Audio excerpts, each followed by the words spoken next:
जय हिंद दोस्तों, UP class में आप सभी का स्वागत है। आज ग्रुप डी का प्रैक्टिस बैच का दूसरा सेट है। पहला सेट कंप्लीट हो चुका है, दूसरे सेट से स्टार्ट करते हैं और दूसरे सेट का देखते हैं पहला क्वेश्चन क्या है। चलते हैं पहले क्वेश्चन पे। पहला क्वेश्चन दिया है, यदि एक गोले का आयतन 36 पाई सेंटीमीटर क्यूब है तो गोले का व्यास कितना होगा। तो गोले से संबंधित फॉर्मूले देख लेते हैं कौन कौन से होते हैं। जैसे गोले का आयतन, गोले का पृष्ठीय क्षेत्रफल। तो गोले का आयतन कितना होता है, गोले का आयतन 4/3 पाई आर क्यूब। और गोले का पृष्ठीय क्षेत्रफल देखते हैं, कर्व सरफेस एरिया कितना होता है, 4 पाई आर स्क्वायर। ठीक, अब देखते हैं और व्यास कितना होता है, 2r होता है व्यास। तो ध्यान रखना, गोले का आयतन दिया गया, क्या दिया गया है, गोले का आयतन। तो गोले का आयतन 4/3 पाई आर क्यूब का मान दिया गया है। कितना दिया गया है, 36 पाई दिया। कितना दिया गया है, 36 पाई। से सॉल्व करते हैं तो पाई से पाई कैंसिल हो जाएगा और 4 से 36 कितनी बार कैंसिल होंगे, 9 बार में। 3 उधर पहुंच जाएगा तो आर क्यूब बराबर हो जाएगा 36, 27 हो जाएगा। और आर बराबर कितना निकल के आ जाएगा, 3 निकल के आ जाएगा। ये एरो आ रहा है, माउस लगा तो ठीक।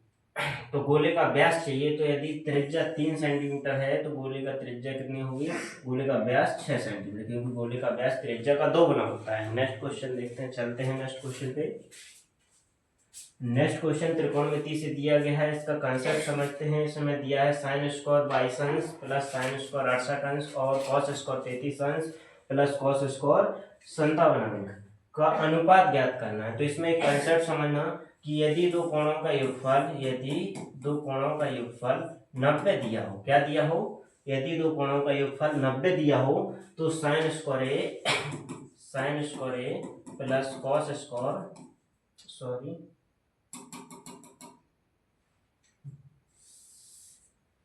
यदि कोणों का योगफल, यदि दो कोणों का योगफल 90 हो, जैसे कोण ए प्लस कोण बी का मान 90 हो, तो साइन स्क्वायर ए प्लस साइन स्क्वायर बी का मान 1 होता है। इसी प्रकार कॉस की फॉर्म में भी होता है, कॉस स्क्वायर ए प्लस कॉस स्क्वायर बी बराबर 90। कब होता है 1, जब दो कोणों का योगफल 90 दिया हो। जैसे दो कोणों का योगफल यहाँ पे भी 90 हो जाएगा और नेक्स्ट यहाँ पे भी 90 हो जाएगा, तो इनका मान कितना कितना रहेगा, इस कंसेप्ट के अकॉर्डिंग इसका मान 1 रहेगा और 1 इसका रहेगा। इसमें पूछा क्या है, दोनों का रेशियो। तो रेशियो किस ऑप्शन में दिया गया है, 1/1, ऑप्शन नंबर सी में दिया गया है। चलो नेक्स्ट क्वेश्चन पे चलते हैं। नेक्स्ट क्वेश्चन क्या है, नेक्स्ट क्वेश्चन है कि एक पुस्तक में कुल पृष्ठ 892 पृष्ठ है, इसे 2 भागों में बांटा गया है। पुस्तक के दूसरे भाग में पहले भाग की तुलना में 52 पृष्ठ कम है। तो पुस्तक के दूसरे भाग में कितने प्रतिशत, कितने पृष्ठ है। तो देखते हैं इसे कितने भागों में बांटना है, 2 भाग में बांटना है। इसका बेस्ट कंसेप्ट समझते हैं। जैसे पुस्तक के दूसरे भाग में आपसे क्या पूछा गया, पुस्तक के दूसरे भाग में कितने पृष्ठ है। तो पुस्तक के दूसरे भाग में ये डिसाइड करते हैं कि कम पृष्ठ है या ज्यादा पृष्ठ है। तो देखते हैं कि दूसरे पुस्तक के दूसरे भाग में पहले भाग की तुलना में 52 पृष्ठ कम है। तो इसमें हम कॉन्सेप्ट समझना, यदि कम है तो कम करेंगे, यदि अधिक है तो अधिक करेंगे। जैसे टोटल लिखते हैं 892 दिया गया है और दूसरे भाग में पृष्ठ पूछा गया है और वो तुलना में क्या है, वो कम है। कम के लिए हम माइनस करेंगे, कितना कम है, 52 कम है। और इसे कितने भागों में बांटना है, 2 भागों में, तो 2 भागों में बांट देंगे। इसे सॉल्व करेंगे तो कितना आंसर आ जाएगा, 420, जो ऑप्शन नंबर डी में दिया गया है। किसमें दिया गया है, ऑप्शन नंबर डी में दिया गया है। चलते हैं नेक्स्ट क्वेश्चन पे। नेक्स्ट क्वेश्चन क्या है, 7 सेंटीमीटर त्रिज्या, 7 मीटर त्रिज्या और 20 मीटर ऊंचाई वाले एक बेलनाकार टंकी में पानी की मात्रा ज्ञात कीजिए। यह ज्ञात है कि टंकी पूर्ण रूप से भरी हुई है, तो टंकी में पानी कितना बनेगा, उसके वॉल्यूम के बराबर। तो वॉल्यूम देखते हैं किस आकार का है, बेलन के आकार का। तो बेलन का आयतन क्या होता है, पाई आर स्क्वायर। बेलन का आयतन क्या होता है, पाई, बेलन का आयतन पाई आर स्क्वायर एच। तो इसमें देखते हैं पाई का तो कांस्टेंट मान रहता है 22/7, आर का कितना दिया, 7 गुना 7 स्क्वायर है, 2 बार लिख देंगे। और एच कितना दिया गया, 20 मीटर। अब इसे सॉल्व करेंगे तो कितना आंसर आ जाएगा, 30/80। कितना आ जाएगा, 30/80 मीटर क्यूब। तो इसे सॉल्व कर लेंगे तो इतना आंसर आ जाएगा। चलिए नेक्स्ट क्वेश्चन पे चलते हैं। नेक्स्ट क्वेश्चन क्या रहने वाला है, तो नेक्स्ट क्वेश्चन एक व्यंजक है, इसे विस्तार रूप में व्यक्त करना है। किस रूप में व्यक्त करना है? व्यंजक को विस्तार रूप में व्यक्त करना है। व्यंजक किस फॉर्म में है? स्क्वायर के फॉर्म में है। तो इस व्यंजक का ध्यान रखना, तीनों का इसका फॉर्मूला देख लेते हैं क्या होता है। a + b + c। इस फॉर्मूले से हम माइनस के अकॉर्डिंग चिन्ह लिख लेंगे। पहले इस फॉर्मूले को लिखते हैं a² + b² + c² + 2ab + 2bc + 2ca, ये फॉर्मूला होता है। अब लेकिन चिन्ह के अकॉर्डिंग करेंगे तो चिन्ह के अकॉर्डिंग उसे समझ के चलेंगे। जैसे इसमें दिया है 3a - 4b - 2c, चिन्ह इसके अकॉर्डिंग रखेंगे। बस ये ध्यान रखना कि इसमें 2 का गुणा करके ab का गुणा करना है, ab का डबल करना है। यहाँ किसका डबल करना है? bc का डबल करना है। यहाँ किसका करना है? ca का डबल करना है। इधर अलग अलग स्क्वायर कर देंगे। तो स्क्वायर देखते हैं 3a का स्क्वायर 9a² आ जाएगा, और -4b का प्लस में आ जाएगा 16b² आ जाएगा, और तीसरे का माइनस में है, इसका भी प्लस में 4c² आ जाएगा। अब ab का डबल करना है, ab का गुणा करेंगे, उसी से चिन्ह डिसाइड करेंगे। ab का गुणा, तो ab का गुणा करेंगे तो 12ab आएगा, इसका डबल कर देंगे तो 24ab माइनस का हो जाएगा 24ab। इसी प्रकार BC का डबल करना है, तो BC का गुणा करेंगे तो काय में आ जाएगा? प्लस में आ जाएगा। किस में आ जाएगा? प्लस में। BC का गुणा करेंगे तो 4 दूनी 8 BC, 8 का डबल 16 BC हो जाएगा। कितना हो जाएगा? 16 BC हो जाएगा। इसी प्रकार CA का गुणा करना है, उसका डबल करेंगे तो CA का, इन दोनों का गुणा करेंगे तो 6AC आएगा, लेकिन इसका डबल लिखना है। क्या लिखना है? डबल लिखना है। तो प्लस का आएगा या माइनस का? साइन देखेंगे, माइनस का प्लस में गुणा करेंगे तो माइनस का आ जाएगा 12AC या CA, जो भी आप लिखना चाहो AC। अब इसे देखते हैं किस ऑप्शन में आंसर मैच करता है। तो ऑप्शन नंबर ए में देखते हैं, तो ए में ये मैच नहीं करेगा, बी में नहीं, सी में नहीं, ऑप्शन नंबर डी में राइट रहेगा। किस में है? Option number D. तो इसका राइट आंसर क्या रहेगा? Option number D. चलते हैं हम नेक्स्ट क्वेश्चन की ओर। नेक्स्ट क्वेश्चन देखते हैं क्या दिया गया है। नेक्स्ट क्वेश्चन दिया गया है टाइम वर्क से रिलेशन में। तो 5 पुरुष और 6 महिलाएं एक कार्य को 6 दिन में कर सकती हैं, जबकि 3 पुरुष और 5 महिलाएं उसी कार्य को 9 दिन में कर सकते हैं। कह रहा है 3 पुरुष और 2 महिला उसी कार्य को कितने दिन में करते हैं। ठीक, तो पहले दिया गया है कौन कितने दिन में कर सकता है, अगली बार पूछा गया है आगे स्टेप में कि 3 पुरुष और 2 महिलाएं उस कार्य को कितने दिन में करेंगे। तो पहले महिला और पुरुष का इफिशिएंसी निकालते, क्षमता, महिला पुरुष की क्षमता कितनी है, महिला की कितनी और पुरुष की कितनी। तो देखते हैं पहले क्या दिया गया है कि 5 पुरुष, तो 5 पुरुष हो जाएंगे प्लस 6 महिलाएं। कितनी महिलाएं? 6 महिलाएं कितने दिन में काम करती हैं? 6 दिन में काम करती है। मैंने इसका स्ट्रक्चर समझना, बराबर में इसी काम को जिस स्ट्रक्चर में इसे लिखा है इसी स्ट्रक्चर में अगले को लिखेंगे। 3 पुरुष और 5 महिला मतलब 3 पुरुष प्लस 5 महिलाएं कितने दिन में काम करती हैं? इसी काम को 9 दिन में करते हैं। इसे सॉल्व करेंगे तो यहाँ से क्षमता निकलता है। क्या निकलती है? क्षमता। इसे सॉल्व करेंगे तो पहले तो ये कैंसिल हो रहा है 3 से, तो 3 दूनी 6, 3 से कट जाएगा 3 बार में। इसका गुणा करेंगे तो 10p प्लस 12m बराबर 3 का इधर गुणा करेंगे 9p प्लस कितना आ जाएगा 15m। p एक साइड करते हैं, m एक साइड, p इधर आएगा तो ये 10 में से 9 घट जाएगा तो 1p बचेगा, बराबर में 12 उधर जाएगा तो ये 3m बचेगा। कितना बचेगा? 3m। m को इधर भेजते हैं तो p बटे m बराबर हो जाएगा 3, इसके बटे कोई नहीं है 1 लिख देंगे। अब इससे हमें क्षमता पता चल गई कि पुरुष की 3 क्षमता है, महिला की 1 क्षमता है। अब इससे टोटल काम निकालेंगे और जिससे काम करवाना है उसकी क्षमता से भाग दे देंगे। जैसे किससे काम करवाना है? 3 पुरुष 2 महिला से, तो इसका हम भाग देंगे। लेकिन पहले टोटल वर्ग निकाल देते। टोटल वर्ग ए था, कितना था? ए। इसमें मान रखेंगे, यानी कि 5 पुरुष थे तो पुरुष की क्षमता कितनी आई है? 5 पुरुष थे, पुरुष की क्षमता 3, तो 5 गुणे 3 हो जाएगा, प्लस 6 महिलाएं थी तो 6 गुणे महिलाओं की क्षमता 1, और कितने दिन में काम कर रहे थे? 6 दिन में। कितने दिन में? 6 दिन में। टोटल वर्क आ चुका है। अब इसे कितने महिला और पुरुष से कराना है? तो 3 पुरुष और 2 महिलाओं से, मतलब 3 पुरुष, तो 3 पुरुष की क्षमता कितनी है? 3, तो कितनी क्षमता हो जाएगी? 3 3। और इसी प्रकार कितनी महिलाएं? 2 महिलाएं, तो महिलाओं की क्षमता गुणा करेंगे, 2 महिलाओं उनकी क्षमता 1 है। इसे सॉल्व करेंगे तो ये कितना आ जाएगा? 5 3 15 और 6 21, 15 6 21 गुणे 6 बटे 3 का 9 9 2 11। तो इसे गुणा करेंगे तो 6 12, 11 से भाग दे देंगे तो 11 11 121, 5 बचे जाएंगे बटे 11। तो इसका राइट आंसर कितने दिन हो जाएगा,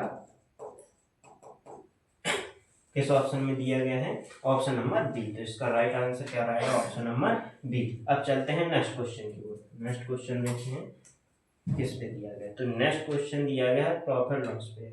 तो दिया है निम्नलिखित में से कौन सी योजना ग्राहक के लिए सर्वाधिक लाभकारी है। तो ध्यान रखना, ग्राहक को सर्वाधिक लाभकारी कब होती है, जब उसे डिस्काउंट ज्यादा मिले। क्या मिले, डिस्काउंट ज्यादा। तो देखते हैं 3 योजनाओं में डिस्काउंट किस पे ज्यादा मिल रहा है। तो पहली योजना पे 5 खरीदने पर 3 मुफ्त पाए, तो मतलब 8 मिल रही, 8 पा रहा है। 8 में से कितनी फ्री हो रही, टोटल 8 है। 5 खरीदी 3 मुफ्त पाई, मतलब उसने 8 पाए, लेकिन 8 में से कितनी फ्री पाए, वो डिस्काउंट होता है 3। तो 1/8 का यानी इसका गुना करेंगे, गुणे 100। तो इसे सॉल्व करेंगे तो कितना आ जाएगा, 37.5। इसी प्रकार दूसरी योजना देखते हैं, 5 खरीदे 6 पाए, मतलब 1 फ्री मिल रही है। कितनी फ्री मिल रही है, 1। कितने पे मिल रही है, 5, टोटल मिला के 6 में से। तो इसकी वैल्यू क्या होती है, 16 सही 2/3, इतनी परसेंट। नेक्स्ट एक और देखते हैं, 10% और 5% की तो क्रमागत छूट। तो क्रमागत छूट के लिए क्या करते हैं, सक्सेसिव लगाते हैं। तो इन दोनों का सक्सेस कितना हो जाएगा, 10 और 15 का। तो इन दोनों को जोड़ देंगे तो 15 आ जाएगा, माइनस इन दोनों को गुणा करके 2 अंक पे दशमलव, तो दोनों का गुणा करेंगे 50 और 2 अंक पे दशमलव आ जाएगा। तो ये कितना आ जाएगा, 14.5। तो इसमें से देखते हैं किस पे ज्यादा डिस्काउंट है, वो योजना ग्राहक के लिए लाभकारी होगी। तो ऑप्शन में पहले देखते हैं, पहली योजना में 37% है, दूसरी योजना में 16% पॉइंट में है, और इसमें 14%। तो किस में ज्यादा डिस्काउंट है, पहली योजना में। किस योजना में, पहली योजना में। तो इस वजह से ऑप्शन नंबर कौन सा रहेगा, ऑप्शन नंबर सी। अब चलते हैं नेक्स्ट क्वेश्चन पर। नेक्स्ट क्वेश्चन दिया गया है कि मूलों की प्रकृति बतानी। तो मूलों की प्रकृति किससे ज्ञात करते हैं, तो विभक्त कर से ज्ञात करते हैं, जो d बराबर होती है b² - 4ac। और d की 3 कंडीशन होती हैं, यदि d का मान 0, सॉरी इधर लिखेंगे तो बनेगा नहीं, जैसे d का मान यदि 0 से बड़ा आता है, क्या आता है, यदि d का मान 0 से बड़ा होता है तो मूल वास्तविक होते हैं। क्या होते हैं, मूल वास्तविक और असमान होते हैं। क्या होते हैं, असमान। दूसरी कंडीशन, यदि d का मान 0 के बराबर आता है, किसके बराबर आता है, 0 के बराबर, तो मूल वास्तविक होते हैं। क्या होते हैं, मूल वास्तविक होते हैं और समान भी होते हैं। क्या होते हैं, और समान होते हैं। तीसरी कंडीशन, यदि d का मान 0 से छोटा आता है, क्या आता है, तो काल्पनिक होते हैं। क्या होते हैं, काल्पनिक। मूलों की प्रकृति कैसी होती है, काल्पनिक होती है और असमान होते हैं। क्या होते हैं, असमान, असमान होते हैं। तो चेक करते हैं 3 कंडीशन में से कौन सी कंडीशन निकल के आती है।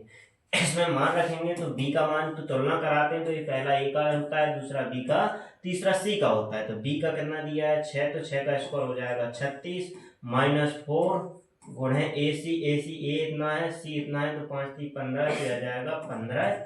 सॉरी, एक अलग अलग लिख लेते हैं। a का मान कितना दिया गया, 3, और c का कितना दिया गया, 5, तो ये आ जाएगा 36, और ये हो जाएगा 4 3 12 5 60। तो क्या निकलेगा, इसका मान 24, और जो माइनस का है, क्या है, माइनस का है। यदि माइनस का मतलब 0 से छोटा है, क्या है, 0 से छोटा है, तो कौन सी कंडीशन रहेगी, 0 से छोटा, डी ऑप्शन है। तो काल्पनिक और असमान है। क्या है, काल्पनिक और असमान। तो काल्पनिक और असमान या कोई मूल्य नहीं है, इसे कहते हैं, या तो कोई मूल्य नहीं है। इस कंडीशन में लिख लेना, या कोई मूल्य नहीं है। क्या नहीं है, या कोई मूल्य नहीं है। तो ये कोई भी मूल वास्तविक नहीं है, क्योंकि इसका मान d 0 से छोटा आया हुआ है। चलते हैं नेक्स्ट क्वेश्चन के, इसका आंसर डी रहेगा। नेक्स्ट क्वेश्चन देखते हैं। टाइम एंड डिस्टेंस पे दिया गया है कि रीना अपने घर से निकलकर 3 किलोमीटर की चाल से चलती है और वह जन्मदिन पार्टी पर 20 मिनट लेट पहुंचती है। तो ध्यान रखना है, लेट और स्पीड बढ़ा देते हैं और समय ज़्यादा लग जाता है, स्पीड कम कर देते हैं तो समय ज़्यादा लगता है। इस टाइप के कंसेप्ट समझना कि इनका क्या होता है, डिस्टेंस निकाली जाती है, इनके बीच की दूरी। जैसे यहाँ से मान के चलो उसका घर है और यहाँ उसकी जन्मदिन पार्टी, अगर वो 3 की स्पीड से गया मान के चलना 3 की स्पीड से गया तो 4 मिनट ज़्यादा लगे मान के चलना, और यदि मान के चलो 5 की स्पीड से चला जाए तो समय क्या लगेगा, कम लगेगा। तो ये डिफरेंस वाले टाइप सवाल में कंसेप्ट समझना क्या होता है, बीच की दूरी निकालने के लिए दोनों स्पीडों का गुणा करते हैं, ए गुणे बी, दोनों का डिफरेंस निकाल लेते हैं। क्या निकाल लेते हैं, डिफरेंस निकाल लेते हैं, ए माइनस बी, और इनटू समय का भी डिफरेंस लिखते हैं। और समय नोट करना दो तरीके से जुड़ता है, यदि समय मान के चलना एक प्लस में दिया हो एक माइनस में, या तो पीछे आ रहा हो, देर हो रहा हो, या देर और एक होगा पहले, तो अगर दोनों विपरीत हैं, क्या है विपरीत हैं, तो इन दोनों को जोड़ देते हैं डिफरेंस निकालने के लिए। तो देखते हैं ए और बी का मान, पहले ए 3 किलोमीटर की स्पीड से चला, फिर कितनी स्पीड से चला है, नेक्स्ट 4 की स्पीड से। इन दोनों का डिफरेंस लिख देते हैं नीचे, और गुणे इसके समय का डिफरेंस, तो समय का डिफरेंस 20 मिनट देर है और इधर 30 मिनट पहले, दोनों विपरीत हैं, एक देर एक पहले, इसलिए दोनों जुड़ जाएंगे, 30 20 50 मिनट हो जाए, मिनट में है तो इसे घंटे में कन्वर्ट कर देंगे 60 से भाग दे करके। अब इसे सॉल्व करते हैं, तो 3 को 12, 12 पंचे 60 और 5 से इसे डिवाइड करेंगे तो कितना आ जाएगा, 10 किलोमीटर। कितना आ जाएगा, 10 किलोमीटर, जो किस ऑप्शन में दिया गया है, ऑप्शन नंबर ए में दिया गया है। किस में दिया गया है, ऑप्शन नंबर ए में दिया है। अब चलते हैं नेक्स्ट क्वेश्चन की ओर। नेक्स्ट क्वेश्चन क्या है, नेक्स्ट क्वेश्चन दिया गया है प्रॉफिट एंड लॉस से। तो प्रॉफिट एंड लॉस से एक ऐसा सवाल है कि एक वस्तु को यदि इतने रुपए में बेचते हैं तो जैकब द्वारा अर्जित प्रतिशत लाभ उस वस्तु को इतने रुपए में बेचने की लाभ की हानि के बराबर होता है। ध्यान रखना है इसमें प्रॉफिट यदि इस प्रतिशत यानी कि लाभ और हानि यदि बराबर हो, क्या हो, बराबर हो, तो इनमें सबसे पहले किराया निकालते हैं। क्या निकालते हैं, किराया। किराया कैसे निकलता है, इन दोनों को जोड़ के आधा करते हैं। क्या करते हैं, इन दोनों को जोड़ते हैं, तो ये कितना हो जाएगा, 1920 प्लस 1500 बटे कितना रहेगा, आधा करेंगे, ये हमारा किराया होगा। क्या होगा, किराया होगा। और किराए के बाद अगर किराया आ जाता है तो उसे कितने में बेचना है ये डिसाइड करते हैं। तो कह रहा है उसे 10% लाभ अर्जित कमाना चाहता है, तो उसे कितने में बेचेगा। 10% की फ्रैक्शन वैल्यू क्या होती है, 1/10, मतलब 10 में खरीदेगा 11 में बेचेगा, तब उसे 10% का लाभ होगा। तो ये मान के चलना कि 10 में खरीदा, कितने में बेचा, 11 में बेचा। अब इसे सॉल्व करते हैं, पहले इन दोनों को जोड़ते हैं, कितना आ रहा है, 0 2 4 3, 3400 बटे 2 गुणे 11/10। तो 0 से 0 कैंसिल हो जाएगा, 2 से इसे काट देंगे तो थोड़ा अलग टाइप का अलग है, 2 से इसे काटेंगे, 2 एकम 2, 2 7 14, 2 एकम 2 गुणे 11, और 11 का गुणा करेंगे तो 1881 आ जाएगा, जो ऑप्शन नंबर किस में दिया गया है, ए में दिया गया है। और इसके शॉर्ट तरीका ऐसे कर सकते हैं, इसे ऑप्शन से उठा सकते हैं, क्योंकि उसे 10% का लाभ हुआ तो 10% की फ्रैक्शन वैल्यू 1/10 होती है, तो 10 से 11 हो जाएगा, तो जो भी विक्रय मूल्य होगा वो 11 का मल्टीपल होगा। क्या होगा, 11 का मल्टीपल। तो इस ऑप्शन में 11 का मल्टीपल जी रहा, और 3 ऑप्शन नहीं है 11 का। तो 11 के मल्टीपल से भी विदाउट फ्रेंड से कर सकते हैं। अब चलते हैं नेक्स्ट क्वेश्चन की ओर।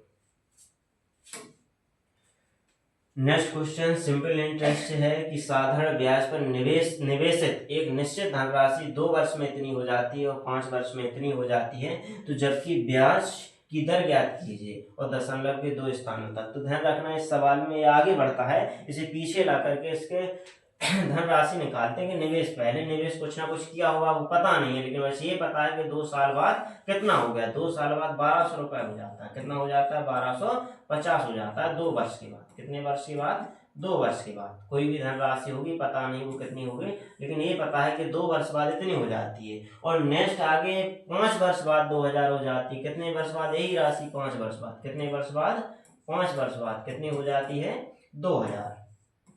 तो ध्यान रखना 2000 हो जाती है। अगर वर्ष में डिफरेंस की बात करें तो कितना हो जाएगा, 2 वर्ष का ये है 5 वर्ष का ये, तो ये कितना बड़ा होगा, 3 वर्ष में बड़ा होगा, 3 वर्ष में बड़ा होगा। तो वर्ष में तो 3 वर्ष में बड़ा है, लेकिन रुपए में कितना बढ़ गया, 1250 से 2000 हो गया, तो ये 750 बढ़ा। कितना बढ़ा, 750 बढ़ा। तो यहाँ से 1 वर्ष का निकाल लेंगे कितना बढ़ता है। इसी प्रकार हम पीछे चले आएंगे, 2 वर्ष आगे का मान है, अगर 2 वर्ष पीछे का जाएंगे तो हम 2 वर्ष में कितना ब्याज मिला उसे हटा देंगे। तो 1 वर्ष में कितना ब्याज मिलता है, इसे 1 वर्ष में मिलता है 250। तो इसी प्रकार 1 वर्ष में 250 मिला होगा, तो 2 वर्ष में कितना मिल गया होगा, 500। तो इसमें हम 500 अगर माइनस कर देते हैं तो हमारे पास मूलधन राशि आ जाती है कितनी है, निवेश कितना। तो ये 500 कम करेंगे तो ये आ जाएगा 750। तो पता चला कि 750 के बाद राशि थी, अब उसकी दर कितनी होगी, जिस दर से बढ़ता जा रहा है, तो 750 दर होगी। तो ब्याज कितना, तो 1 साल का ब्याज 250 मिला। कितना मिला, 250 मिला। ब्याज किस पे रहता है, मूलधन। तो मूलधन कितना दिया गया है, 750। कितना दिया गया, 750। इसे परसेंट के लिए क्या करेंगे, 100 का इंटू कर देंगे, ये परसेंट में आ जाएगा। कैसे करते हैं, 0 से 0, 25 से 3 बार में कट जाएगा, तो ये 3 आ जाएगा, ऊपर 1 आ जाएगा। तो 1/3 को कितना कहते हैं, 33.33%। तो इसका राइट आंसर क्या रहेगा, option number A. Option number A रहेगा इसका राइट आंसर। अब चलते हैं नेक्स्ट क्वेश्चन की ओर। नेक्स्ट क्वेश्चन क्या रहा, नेक्स्ट क्वेश्चन साझेदारी से है। कैसे है, साझेदारी से है। अब 3 व्यक्ति हैं, ए और बी और सी, कोई व्यवसाय शुरू करते हैं। वे क्रमशः 6 महीने और 12 महीने और 14 महीने के लिए साझेदारी करते हैं। यदि उनके लाभों का अनुपात इतना दिया है, 5:4:7, तो उनके संबंध में निवेश का अनुपात ज्ञात करना है। तो ध्यान रखना, साझेदारी में यदि प्रॉफिट कमाना होता है, तो लाभ कमाने के लिए, प्रॉफिट कमाने के लिए पहले इन्वेस्ट करना पड़ता है। मूलधन क्या करना पड़ता है, इन्वेस्ट करना पड़ता है। और वही पूछा गया है कि निवेश का अनुपात, मतलब कितना इन्होंने इन्वेस्ट किया था। तो इन्वेस्ट करना पड़ता है प्रॉफिट के लिए, और कुछ समय भी देना पड़ता है। तो ये ध्यान रखने कंसेप्ट है साझेदारी का। अब इसमें देखते हैं पूछा क्या गया है, निवेश। तो इन्वेस्ट कितना किया इन्होंने, तो इन्वेस्ट निकालेंगे तो यहाँ टाइम इधर पहुंच जाएगा, मतलब ये प्रॉफिट रहेगा और ये टाइम रहेगा। अब देखते हैं इस रेशियो में बनाते हैं क्या क्या दिया गया है। तो ध्यान रखना, लाभ, पहले प्रॉफिट लिखना है। तो पहले प्रॉफिट 5 मिला, कितने समय के लिए रखा है इन्होंने, 6 महीने के लिए। कितने महीने के लिए, 6 महीने के लिए। इसी प्रकार रेशियो दूसरा, 4 मिला इन्होंने लाभ, 4 कमाया, कितने महीने में, 4, 12 महीने में। इसी प्रकार नेक्स्ट रेशियो देखते हैं, 7 प्रॉफिट पाया, कितने टाइम में, तो टाइम 7 प्रॉफिट, कितना,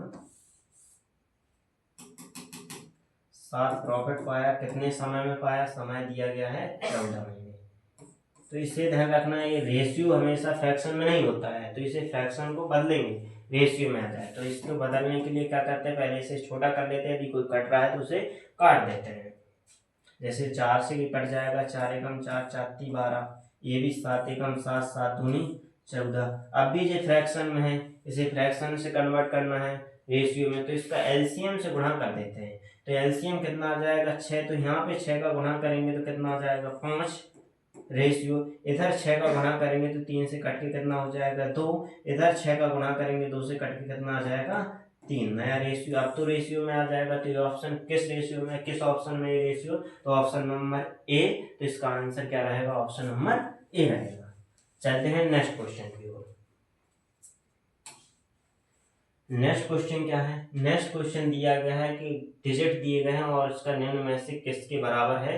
तो इन्होंने जो डिजिट दिया है तो उसका गुणा नहीं किया गया है। तो ध्यान रखना, इसे कैसे सॉल्व करेंगे, इसे दशमलव को उठा के सॉल्व करेंगे। दशमलव चेक करते हैं गुणा करने पर कितने पे आ रहा है और उस ऑप्शन में किसमें दिया गया है। जैसे यहाँ से काउंट करते हैं तो कितने ऑप्शन पे दशमलव है, 4 अंक पे, और यहाँ पे 1 अंक पे, और यहाँ पे 1 अंक पे। मतलब गुणा करेंगे तो टोटल मिला के 6 अंक पे दशमलव आ जाएगा। कितने अंक पे दशमलव आ जाएगा, 6 अंक पे। ऑप्शन में देखते हैं 6 अंक पे किसमें दशमलव दिया है। जैसे पहले में चेक करते हैं, 3 अंक पे दशमलव दिया, इधर 3 2 5 हो गया, और 5 4 9 हो जाएगा। तो ये ऑप्शन नहीं रहेगा, क्योंकि 6 अंक पे दशमलव चाहिए। कितने अंक पे दशमलव चाहिए, 6 अंक पे। ऑप्शन नंबर दूसरा देखते हैं, इसमें 3 अंक पे दिया, इसमें भी 3 अंक पे दिया, तो 6 अंक हो जाएंगे। तो ये ऑप्शन नंबर राइट। इसी टाइप दूसरा चेक कर लेंगे, चेक कर लेते हैं, ये कितने अंक पे, 2 और 1 3, 2 5, ये नहीं होगा। ये देखते हैं 2 2 4 और 4 8, ये भी नहीं होगा। तो ऑप्शन नंबर कौन सा रहेगा, बी रहेगा। और कैसे निकालेंगे इसे, पॉइंट को एडजस्टमेंट करके, यानी कितने अंक पे दशमलव आएगा गुणा करने पर और किस ऑप्शन में उतने अंक पे दिया है। चलते हैं नेक्स्ट क्वेश्चन की ओर।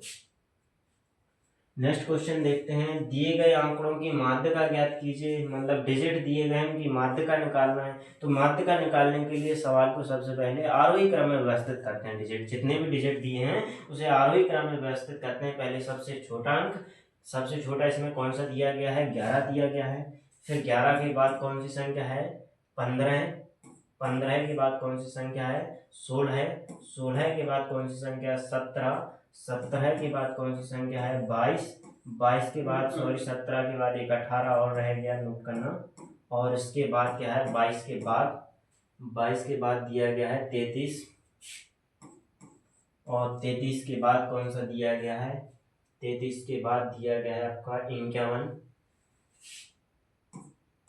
51 के बाद 71 दिया गया है, 71,75।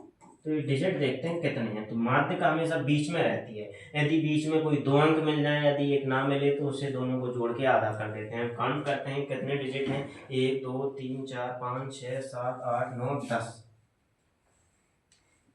3 3 6 4 10। तो 10 अंक है। तो 10 अंक में बीच का अंक तो होगा नहीं, तो बीच के 2 अंक आएंगे। तो कौन से आएंगे? पहले इधर से 4 अंक गायब कर देते हैं और पीछे से 4 अंक गायब कर देते हैं। बीच में 2 अंक बचते हैं, 18 और 22। यदि एक होता तो मान के चलो वही माध्यिका होती है, लेकिन अगर एक नहीं है तो इन दोनों को जोड़ देते हैं। कितना आ जाएगा? जोड़ देंगे 40 और उसका आधा कर देंगे। तो कितना आंसर आ जाएगा? ऑप्शन नंबर ए रहेगा। तो ध्यान रखना, माध्यिका में क्रम से लिख करके बीच की संख्या को माध्यिका कहते हैं। यदि बीच की संख्या 1 के अलावा 2 आती है तो उसे जोड़ देते हैं। नेक्स्ट क्वेश्चन पे चलते हैं जी। नेक्स्ट क्वेश्चन दिया गया है, आयु से रिलेशन दिया गया है कि आयु, ए की आयु बी की आयु से 2 गुनी है और बी की आयु सी की आयु से कितनी है? 1/3 के बराबर है। तो गुनी नहीं है, 3 के बराबर है, नोट करना। और ए और बी और सी की आयु का योगफल 42 वर्ष है और ए और बी की आयु का योगफल, ए और बी का चाहिए, ए और बी सी तीनों का योगफल दिया है, 2 का योगफल चाहिए। तो पहले तो इसे रेशियो में कन्वर्ट करते हैं इस भाषा को। जैसे ए की आयु बी की 2 गुनी है, मतलब ए की आयु बी से 2 गुनी। किससे 2 गुनी है? बी से। तो बी से एरो ले जाके इस साइड रख देंगे और कितनी गुनी कर देंगे? 2 गुनी कर देंगे। कितनी गुनी कर देंगे? 2। इसी प्रकार बी की आयु सी की आयु के, तो बी की आयु सी की आयु से, सॉरी सी लिखेंगे इधर, सी की आयु से, किससे? सी की आयु की कितनी गुनी है? तो गुनी में नोट करना 1/3 गुनी के बराबर, 1/3 के बराबर। 1/3 का मतलब सी की 3 होगी तो बी की कितनी होगी? 1 होगी, 1। अब यहाँ पता चल गया सी की 3 है तो बी की कितनी होगी? क्योंकि 1/3 के बराबर 3 में से 1 होगी, तो 3 सी की है तो बी की कितनी रहेगी? 1 रहेगी। और इसका 2 गुना ए है तो इसका 2 गुना कर देंगे तो ये डबल हो जाएगा। तो ए बी सी का रेशियो आ जाएगा। अब देखते हैं मान किसका दिया गया है। तो ए और बी और सी की आयु का योगफल दिया है। तो योगफल 42 है। रेशियो में योगफल चेक करते हैं, 6 है। तो 6 का मान दे दिया गया 42। कितना दे दिया गया है? 42 दिया गया। कितना दिया गया? 42। तो यहाँ से 1 का मान निकालेंगे तो 1 का मान आ जाएगा कितना? 7। कितना आ जाएगा? 7 आ जाएगा। अब इसके बाद किसका मान चाहिए इन्हें? ए और बी का योगफल चाहिए। तो रेशियो में ए और बी का योगफल कितना है? 3 और 1 का मान 7 है तो 3 का मान कितना हो जाएगा? Option number C. तो इसका आंसर क्या रहेगा? Option number C. अब चलते हैं नेक्स्ट क्वेश्चन की ओर। नेक्स्ट क्वेश्चन नहीं है, मतलब क्वेश्चन कंप्लीट हो चुके हैं। अब अगले सवाल देखेंगे अगले पार्ट में। इस सेट के 2 पार्ट होंगे, इस पार्ट में